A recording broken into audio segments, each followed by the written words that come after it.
You want to stick it to Putin? Stop eating meat. That'll show him. That will show him. It'll show that you're in solidarity with Ukraine.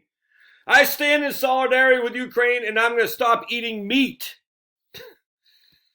All right, this is moronic from Bloomberg, and y'all have probably seen this. I just have to, I got to do it because that's so. This lady is in my realm. And she's living rent free in my mind. And the reason she's living rent free in my mind is how much damage she is causing. When you're causing damage to innocent people, you need to be called out. And she's causing damage to innocent people. And I will continue to call out. She's causing damage to innocent people by making them scared of their own shadow when it comes to retirement, because she talks so much about retirement. Oh, no one can afford it. Bull flipping crap, lady. And I don't care how nice of a lady you are to other bigwigs that you run with in DC, New York corridor. I don't care. You're hurting people. People are dying at their freaking crappy old jobs because of you and your like and your kind. We're sitting there telling people, how dare you retire? You don't have enough money. The government needs to provide more. Screw all that. And now she's coming in with inflation because she's an economics professor, so she knows inflation better than you and I, average Joe and Jane. This is where the economics profession, but it's not even them. We've allowed it. Average Joe and John Jane have allowed this. Joe and John Jane, that's pretty good, have allowed this because of scientism, because of credentialed elite. Actually, let me read you something here. Hold on a sec. All right, so this is a guy named David Rubin, not the modern day David Rubin that you all know of, but this is from 1977 in the Journalism Review. It carries an excellent article by David Rubin, Swine Flu, the Media as the Mirror of Confusion. All right, so what Dave Rubin talks about here is he explains that the reason the emphasis was placed on such a small group, i.e. the media, despite the fact that the area was potentially volatile, was because an uncertain reporter is comfortable dealing with official sources. It is a safe approach because no editor would second guess a reporter who solicited a comment from an official of the CDC or the local head of the public health program. And information obtained from anyone outside that sphere would be difficult to evaluate and potentially troublesome. Only reporters with a grasp of the problem and a detailed network of reliable sources outside the top levels of officialdom could risk questioning other people. And as such, you have idiot reporters say, I'm not going to question Fauci or Teresa Girardelli because these are officialdom. Check this out. As far as the level of cooperation between the media and the CDC, reporters said they were treated in a haughty manner by public relations people. One reporter who got through to Dr. Millar, who's part of the CDC, said Millar had been abrasive, pompous, and antagonistic, while another said the CDC was the most offensive of all government agencies with which he had dealings. All right, so check this out. Rubin correctly states the swine flu inoculation program was undoubtedly a painful lesson in public relations for the CDC. But it should have also taught journalists a few things about improving the quality of coverage of public health and medical news. Reporter Tom O'Toole of the Washington Post gloomily predicted that people may never again accept the word of government in the matter of public health. But Rubin says that's unnecessarily pessimistic. It's more likely that both the public and the press are still prepared to accept the word of public health officials where lives may be at stake, or they're going to get better PR. And so we go down to Teresa Girardelli. She's the officialdom. And look, she's right in Bloomberg. And I mean, so she talks about, do you really need the extra car? Well, check this out. Of course, she said, if you have less than $300,000, inflation really hurts. I'd say it hurts everybody. I don't care if you got more than $300,000 or not. Inflation is an unnecessary error. It's not unnecessary if you understand what the globalist cabal says. All right, economists say the overall share of income spent on gas is lower than it used to be, and despite the increases, prices are still relatively low by historical standards. That's true, but it offers little consolation because Teresa really cares about us. Food prices are up, posting the biggest monthly increase since April 2020. The most recent barometer of consumer sentiment showed the highest ever share of Americans expecting their finances to worsen in the covering year, and we just saw a poll by Sniffy Joe is the lowest ever. So that's good. I mean, that's good that Sniffy Joe is being blamed for this. Obama never got blamed. It's crazy. They always blame Bush, but, somewhat rightly. First, you have to know your right. So the deal with gas prices is worth reconsidering public transportation because it's so cheap to ride the metro, isn't it, Teresa?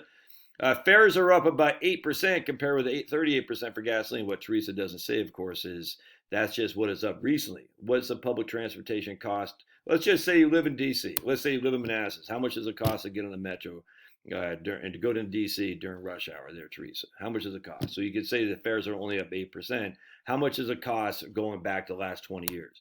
Freaking idiotic, man. Now maybe the time to sell your car, all right? Prices have stabilized a bit, but used car prices are up by more than 40% from a year ago, and new ones are up by 12%. All right, so if you have an extra car, I don't disagree with that. By all means, sell it. If you have an extra car that is just sitting around picking its nose. When it comes to food, don't be afraid to explore. Prices for animal-based food products will certainly increase. Ukraine and Russia supply a significant amount of corn and barley to the world market, mainly to feed livestock for human food. Why? Why else do we supply corn? What could it possibly be? Oh, ethanol subsidies. Yeah, ethanol subsidies. Yeah, maybe we should stop that too there. Notice she didn't say anything but ethanol subsidies. Meat prices have increased about 14% from February and will go up even more. Though your palate may not be used to it, tasty meat substitutes include vegetables, where prices are up as 4%, or lentils and beans, which are about 9%, because you're going to save a boatload of money by going to lentils and beans than you would in meat, because 9% versus 14% is a significant savings.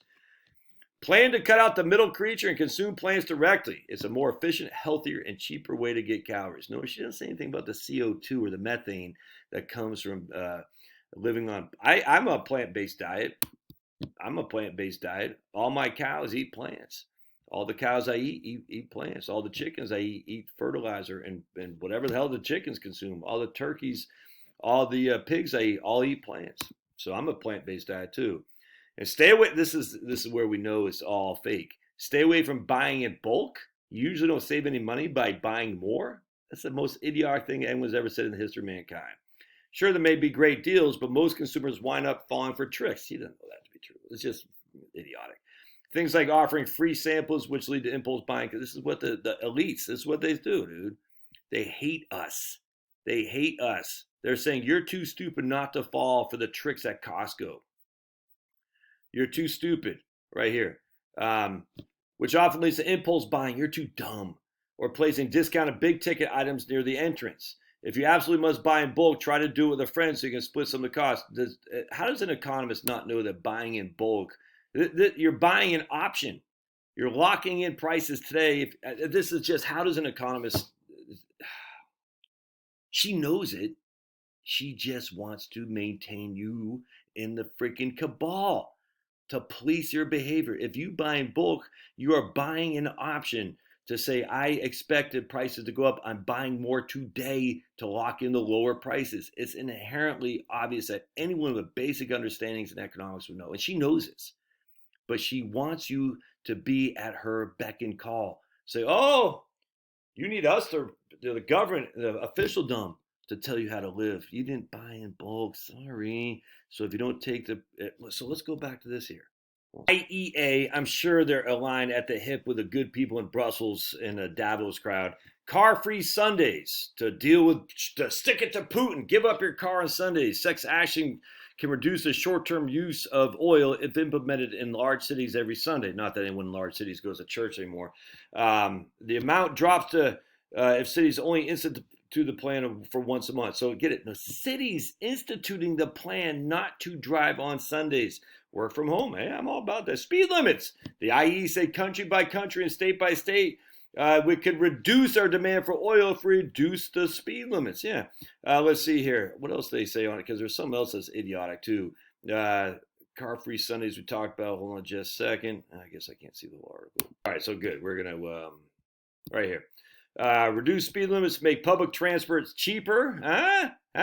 Who makes it cheaper? Oh, the government does. Yeah. And incentivize micro-mobility, walking, and cycling. We already talked about car-free Sundays. Work from home, that's fine. Promote efficient use of freight trucks and goods delivery. How are you going to promote that? What exactly does that mean, IEA? Use more solar, use more energy vehicles or electric vehicles that will promote the freight trucks and goods. Yeah, good luck with that. Good luck getting your solar panels to charge your batteries on a big truck that's shipping from freaking China on a boat coming to the United States from California to here. Good luck with that there, guy. Use car sharing practices that decrease fuel use. Alternate private car use in large cities. This is freaking dystopian crap. Prefer high speed and night trains to planes where possible. Avoid business travel. Hasten adoption of electric vehicles and more. So we're going to stick it to Putin by giving up our cars and giving up our meat, according to these idiots. Yeah, screw that. In fact, you know what you should do?